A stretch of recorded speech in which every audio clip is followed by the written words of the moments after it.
Portanto, é para aí que ele segue.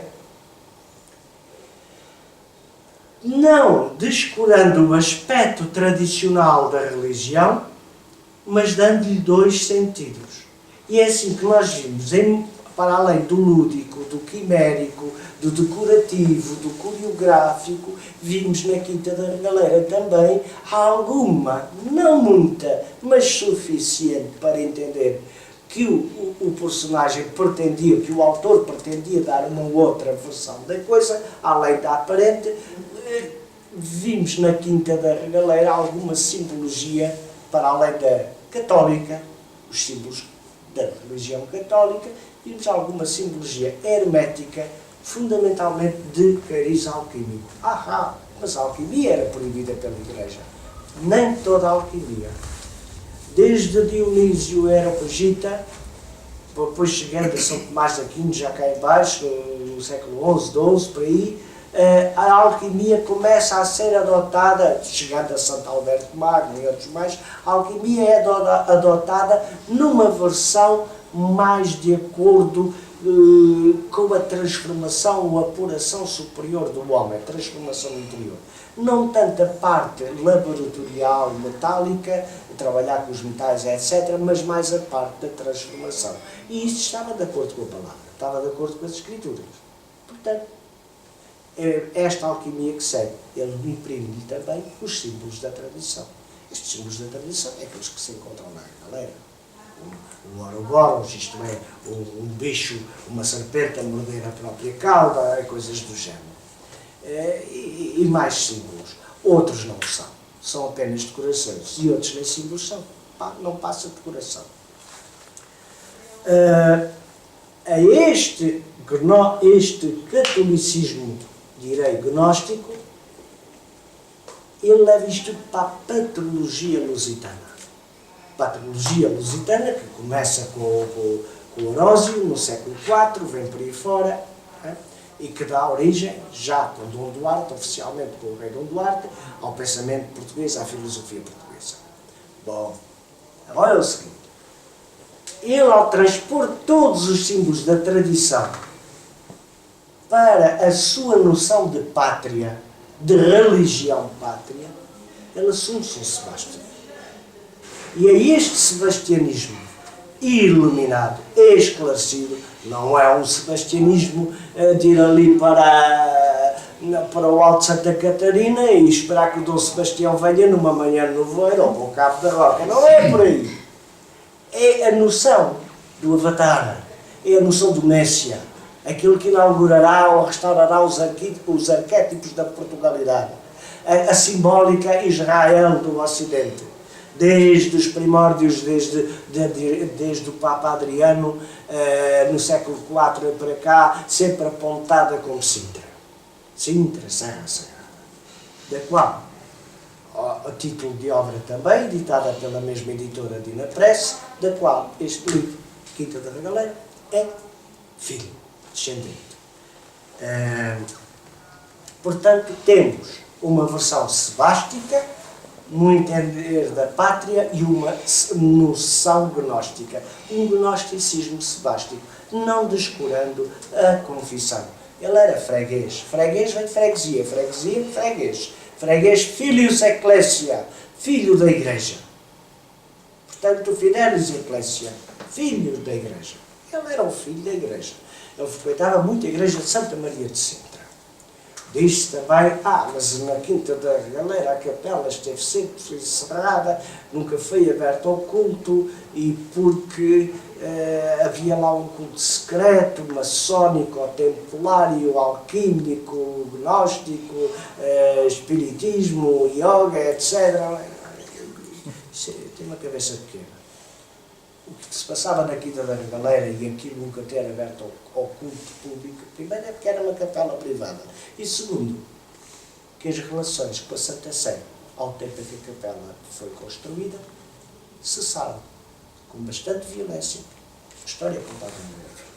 Com bastante violência, e só nos anos 40 é que foram reatadas as relações com a Santa Sé. Não havia quem sagrasse a capela. Além do mais, era uma capela privada. O primeiro presidente de Sintra, o homem das velharias de Sintra, o Azevedo, dizia-me assim, e depois a neta, a dona Vandal, a dona Maria de Nazaré, Carvalho Monteiro, Vandal e Lorena, e tal, atestada pelo seu filho, o oitavo Marquês de Pombal, atual, ele está vivo no Palácio da Rua do Alecrim, Dona Maria da Nazaré já partiu, Deus a tenha, dizia-me tanto o Azevedo, que era um homem ligado ao maçonismo, quanto os familiares próximos do Dr. Carvalho Monteiro, diziam o nosso avô amava mais Portugal que os portugueses e que de facto toda a tradição e tudo aquilo que nós vimos na Quinta e o culto celebrado na Quinta era puramente católico, apostólico, romano. Nunca houve nenhum culto estranho. Eu sei que houve uma pessoa que se insinuou depois de mim, nas minhas costas, no Palácio da Rua do Alecrim, foi posta na rua, depois de ter deixado lá um lastro de insinuações que pegaram com o grande público, não pegaram com quem está nos bastidores e lida com a família, quase diariamente. Bom, é por aqui que o Carvalho Monteiro segue. É por aqui que o Carvalho Monteiro segue. Portanto, a relação da Quinta da Regaleira com um certo maçonismo fez parte de uma campanha de marketing iniciada em 1990. Acusando-me para me calarem devido a uma facilidade de lucro que se via no projeto da Quinta da Regaleira, acusando-me de plágio e outras coisas piores. Eu não preciso plagiar ninguém, eu não posso plagiar as pessoas com quem discordo. Eu ainda tenho cabeça para pensar e tenho mãos para escrever e para trabalhar. Não sei o que é que eu preciso de plagiar. Se fui eu que iniciei o ciclo de Sintra, em 1978. Estamos em 2013, já passaram uns anos. Mas tudo bem. Gostaria também, dentro deste temário sebástico, católico, gnóstico, se assim me é permitido, falar dos subterrâneos da Regaleira. Antes de falar dos subterrâneos da Regaleira, e sem citar nomes, o que começa em 1990, já eu havia iniciado, através da Leonor de Figueiredo, em 1985. As duas célebres reportagens que os dourei, e falando do Carvalho Monteiro, etc., fui eu que estive por trás da Leonor de Figueiredo. Não sei se ela está aqui, ela saiu do Correio da Manhã para o Diário de Notícias. Não sei agora se está apresentado aqui. Portanto, está aqui anos. Se os subterrâneos, a gente fala da questão dos subterrâneos de Sintra, isto e aquilo, liga-se, relaciona-se com o tema Agartino, o tema do reino encantado do Pai João, o reino onde se oculta, onde está a igreja oculta de João. Bem, poderá ser, porque não? Com esse reino que falado nas tradições transimalaias, à boca pequena, que mais de 5.000 pundits ou instrutores o conhecem, poderá ser, mas isso influenciará a questão do Carvalho Monteiro. O que é que ele tem a ver com isto? Ele vai por aí, mas com uma outra leitura, ou melhor, com uma outra linguagem. A personagem que o influencia, sobretudo, é o Sebastião de Paiva, quando refere o reino encantado, enfim, de onde haverá de surgir, a Israel restaurada, de um mundo subterrâneo, de um mundo encantado. Este Sebastião de Paiva, a obra, é o seu tratado da Quinta Monarquia. A obra era um trinitário, lisbonense. A obra data de 1641. Sebastião de Paiva. Depois o Lusitanos que edita os seus sinais dos tempos em 1921, 23, por aí, que é o pseudónimo Lusitanos, é o pseudónimo de Abel de Sousa, que nasce em 1863 e falece em 1937. O Lusitanos vai na mesma correnteza a falar da ilha oculta, a ilha oculta, a ilha encoberta, e aponta o reino fadado do Preste João também, e fala das famosas cartas das famosas cartas ao rei Manuel I, por aí fora. Ele realmente, o Carvalho Monteiro pega Sebastião de Paiva, pega nas escrituras, em si, no Esdras, no livro de Reis, noutros mais, e é por aí que vai, com uma dupla leitura. Mas isto não político. O René Guénon, os familiares são meus amigos, o filho está vivo, a minha Fátima também está viva, vivem no Cairo, dizia: quem professa o iniciado, o iluminado, que professa por norma, e não raro, o iluminado, o iniciado, que professa uma ordem sapiencial de conquista e realização, perante o grande público também pode muito bem professar uma religião confessional de catequese, portanto, e seguir a profissão do leigo, a profissão do simples, mesmo sendo erudito.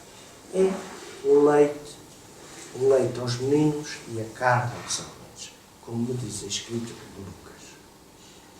Não houve. É por aí que o Carvalho Monteiro realmente segue em relação às grutas. E depois há aquelas 3 torres. A torre subterrânea maior, a torre subterrânea menor e a outra enormíssima, que dá nome à quinta da Torre da Regaleira, propriedade anterior da Marquesa da Regaleira. Portanto, 3 torres. A questão da torre que o Carvalho Monteiro manda construir, não foi a Marquesa da Regaleira, foi o Carvalho Monteiro, mandou construir a torre, mandou lá colocar aqueles objetos todos, tal como mandou construir as 2 torres subterrâneas, que de posses não têm nada. Nunca foram posses, são torres invertidas, 2 invertidas e uma vertida, 2 lançadas ao seio da terra, o Axis Mundo, e uma levantada ao seio do céu, o Axis Celeste, o Empírio. O que é que o Carvalho, porquê é que ele faz este negócio? Porquê é que ele manda lá pôr e construir aquela torre? É a Turris Ebúrnia, a Turris Fidelis Mariana, de Maria. É curioso que, em hebreu, torre diz-se e escreve-se Migdal. De Migdal vem Migdala, Madalena. Madalena, a Santa Maria Madalena, a mulher, a esposa de Jesus, e etc. Temos muito a dizer sobre essa história esposal. Muito.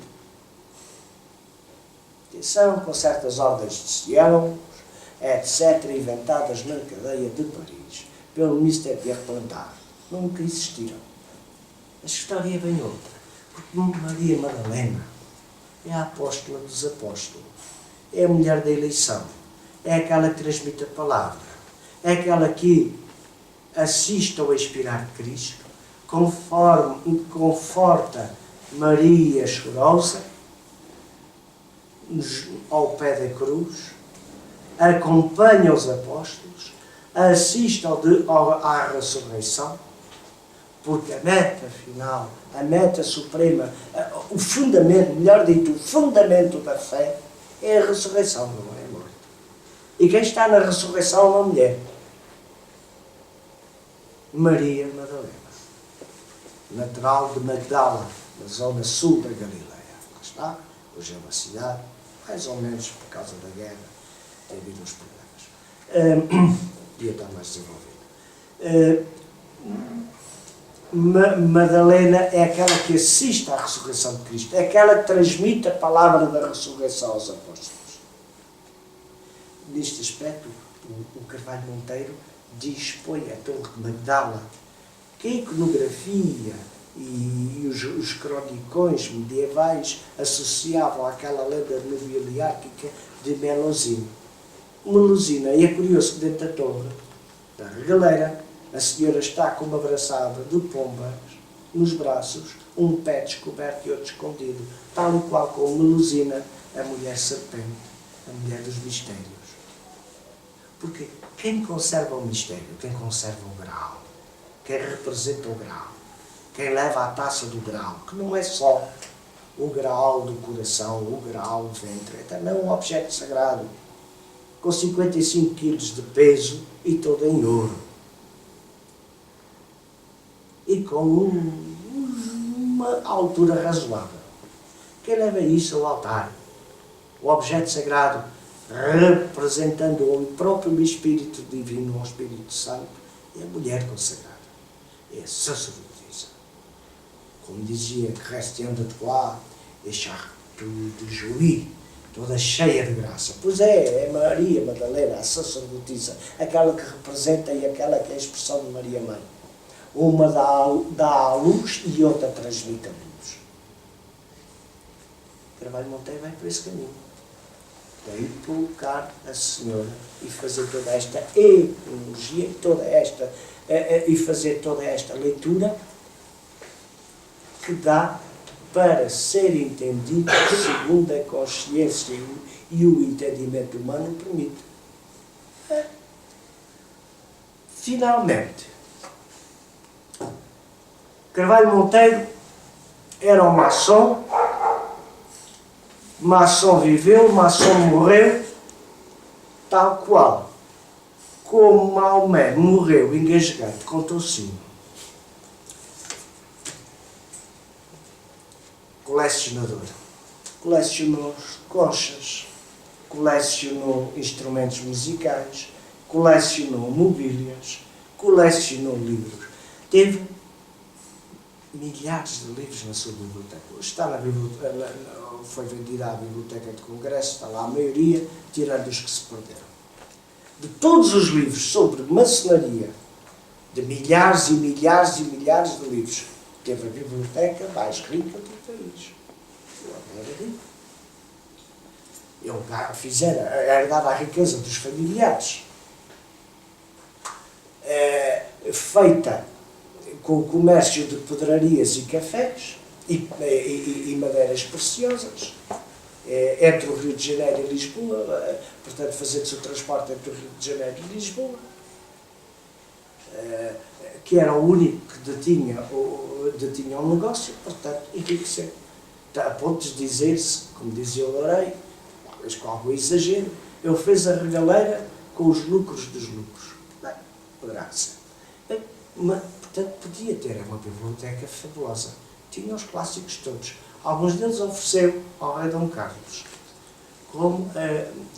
Porque ele tinha 2 exemplares das profecias do Pretinho do Japão. Ofereceu um ao rei Dom Carlos, está na Biblioteca da Ajuda, portanto, em Portugal, e outro seguiu para Washington. Ofereceu muitos livros ao rei Dom Manuel II no exílio.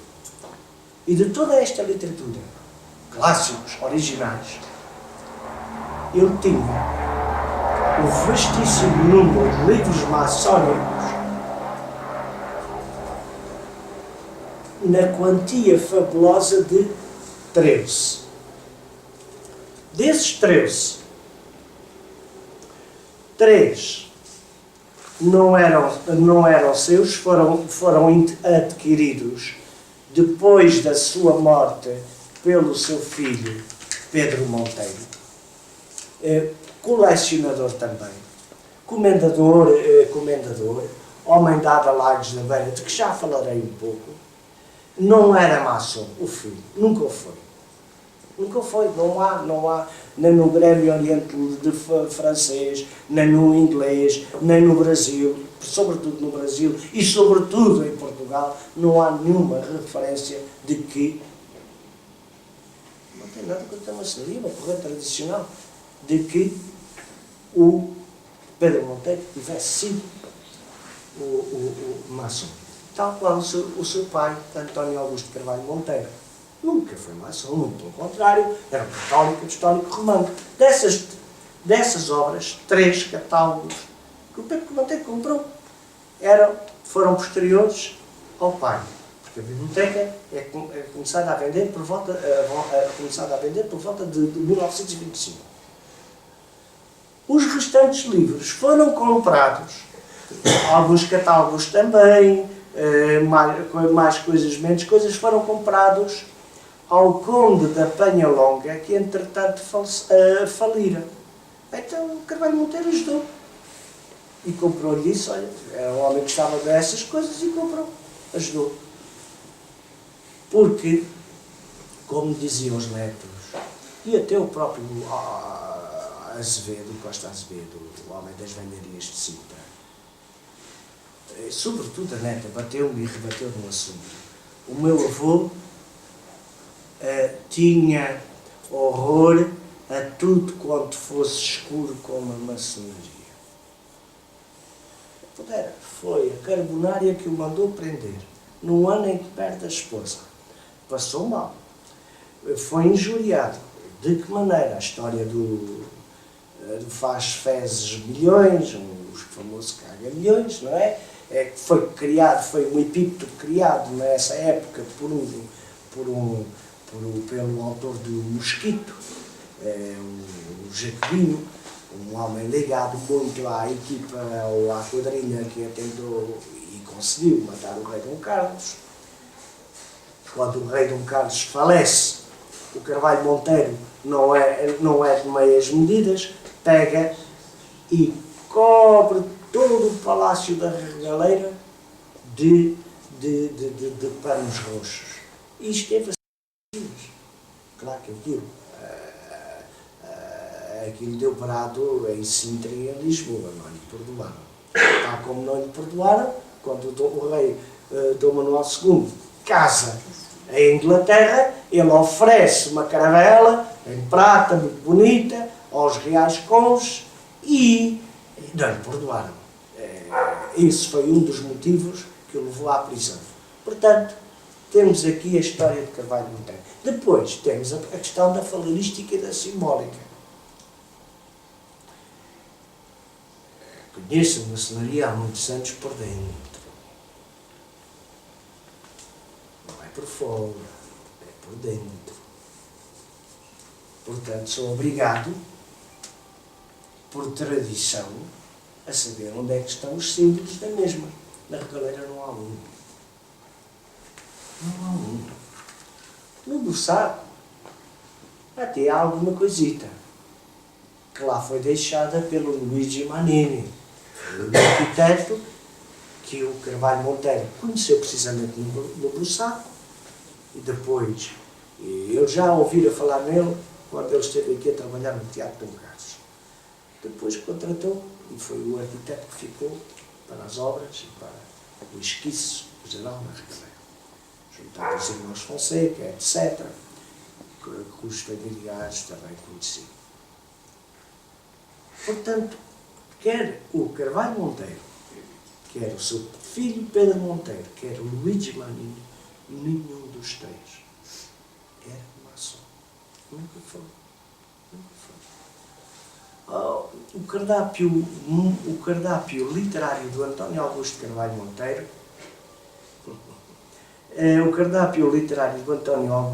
Monteiro, subia acima de 400 mil livros. 400 e tal mil livros, uma coisa fabulosa. Nisso só tinha 13, alguns eram almanacs, alguns já foram juntados à sua coleção depois de morto. Fotografados, não há argumentos. Por fim, a questão da quinta, no todo. esta ideia sebástica, gnóstica, ocidental, aclamando o grande Ocidente, nós vimos na tridisposição do espaço da regaleira. No palácio, como expressão da pátria, lá estão os painéis dos reis de Portugal, tirando os Filipes, culminam com o Dom Afonso V, culminam com o Dom João V e a sua ideia de translato império, da transladação dos impérios, o que vai ao encontro da ideia da quinta monarquia, o quinto império. Depois, saudado, cantado, prosado, sobretudo pelo Fernando Pessoa e pelo meu saudoso amigo Agostinho da Silva, mas sobretudo pelo Pessoa. Já antes, pelo Padre Vieira, pelo Anselmo Caetano de Munhoz e Castelo Branco, o Manasseh Ben Israel, o Mendes Soleil da Cunha, o Rabi Mor, o madeirense Rabi Mor da Mesquita, da comunidade judaica de Amsterdão, Mesquita. Bom, e realmente vai ao encontro disso, lá está, a ideia de pátris, a ideia de pátria, a ver com o sentido dado ao palácio expressivo do pai para o filho, a cristandade original, para a capela, para o filho, a cristandade original. Mas está lá a cruz templária, portanto aquilo é templário. A cruz do templo é uma cruz primacial. Foi criada em 648 depois de Cristo e depois adotada pela ordem dos cavaleiros pobres, não é pobres cavaleiros, porque eles eram pobres de coisa nenhuma. Não eram pobres de espírito nem pobres de finanças. Cavaleiros pobres por voto de pobreza, paupéres como litornos, ordíneo, os pobres cavaleiros, portanto a ordem dos cavaleiros pobres de Cristo e do Templo de Salomão, vulgo templários. Essa era a cruz primacial, era a cruz da cristandade original, raiada. Por isso ele adotou essa cruz e impô-la sobre a sua capela. Aliás, e nos ladrilhos e no soalho da capela, lá se vê. E na sacristia vê-se, e também cá fora no centro, no centro da Assembleia, portanto, vê-se a cruz de Cristo, a ordem dos Cristos, ou do Cristo, a ordem de Cristo, a ordem militar do Nosso Senhor Jesus Cristo, sucessora legítima, sucessora canónica da ordem do templo. Realçando uma vez mais o sentido de que a ordem do templo era uma ordem que em Portugal tinha autonomia da matriz, da casa-mãe. Em França, antes em Jerusalém, era autónoma. Tal como portuguesa era, de raiz, a ordem de Cristo, fundada por, ou melhor, ajudada a fundar por um trinitário de Santarém. Finalmente o jardim. O jardim, com toda a sua beleza exuberante, com toda a sua decoração, que nunca ficou terminado, faltaram vir uma série de plantas, reúne realmente um arvoredo de várias partes do mundo. No jardim fica ali uma sensação paradisíaca, de paraíso material. É miniatura, mas é essa a ideia que tenta transmitir. Olha, sabe porquê que todos os conventos, sobretudo os franciscanos e os beneditinos, têm dentro da sua cerca, portanto, intramuros, um jardim? Porque é a expressão do paraíso terrenal. É o evoco do paraíso terrenal. Ele quis fazer o mesmo, transmitindo a ideia de advento sobre a terra de um paraíso que há de ser, que os maiores da raça aclamaram e conclamaram como sendo a Jerusalém Celeste, o Quinto Império, a Idade do Espírito Santo, a Sata Yuga, a Idade de